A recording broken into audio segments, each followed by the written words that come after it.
UGC net political science के exam के बाद आप सभी के दिमाग में सिर्फ एक ही सवाल है कि आखिरकार क्यों एनटीए ने ऐसा एग्जाम पेपर बनाया, इस टाइप से क्वेश्चंस बनाए जो कि इतने ज़्यादा फैक्चुअल थे और फैक्ट्स भी ऐसे जो आपको बिल्कुल इररेलेवेंट लगे, बिल्कुल बेतुके लगे। यहाँ इस वीडियो में मैं आपके आगे कुछ पॉइंट्स रखने चाहूँगी, बाकी आपके क्या ओपिनियंस है उसके बारे में प्लीज़ कमेंट सेक्शन में ज़रूर बताना। देखो, जब कभी भी कोई भी स्टूडेंट यूपीएससी की प्रिपरेशन करता है तो उसको बोला जाता है जो भी आपका ऑप्शनल सब्जेक्ट है उसमें एक बार नेट का एग्जाम ज़रूर देना।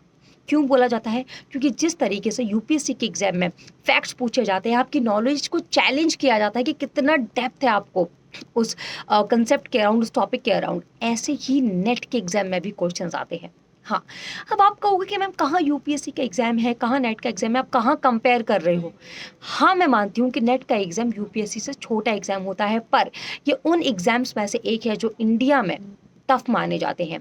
और ये कोई पहली बार नहीं हो रहा है, ऐसा एनटीए बहुत टाइम से करता हुआ आ रहा है। आपके जो भी मेंटोर्स हैं उनके टाइम पर भी, उनके एग्जाम पेपर में भी ऐसे क्वेश्चंस आए होंगे, मेरे टाइम पर भी आए थे।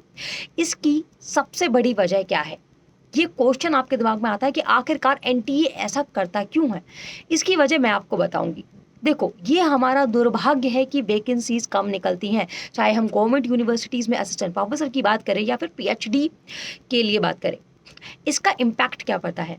जो भी ऐसा स्टूडेंट है जो कि पहली बार पॉलिटिकल साइंस की 10 यूनिट्स पढ़ रहे हैं नेट क्वालिफाई करने के लिए, हो सकता है कि उन 10 यूनिट को डीपली कवर करना चैलेंजिंग हो, पर ऐसे स्टूडेंट्स जो कि सेकंड अटेम्प्ट दे रहे हैं या फिर सेकंड से ज़्यादा अटेम्प्ट दे रहे हैं, या फिर ऐसे स्टूडेंट जो कि यूपीएससी में उस सब्जेक्ट को अपना ऑप्शनल बना के पढ़ रहे हैं, उनकी नॉलेज कैसी होगी ये मुझे बताने की ज़रूरत नहीं है।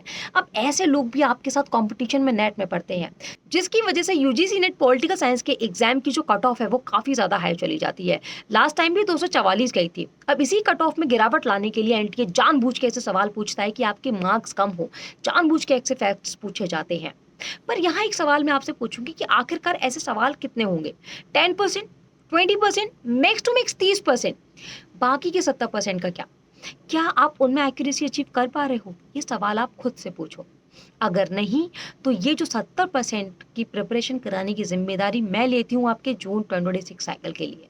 27 जनवरी 2026 से आरंभ बैच मैं लेके आ रही हूँ, जिसमें हम ऐसी स्ट्रैटेजी फॉलो करेंगे, ऐसे पैटर्न को हम साथ लेके चलेंगे जो कि आपके लिए इफेक्टिव साबित होंगे।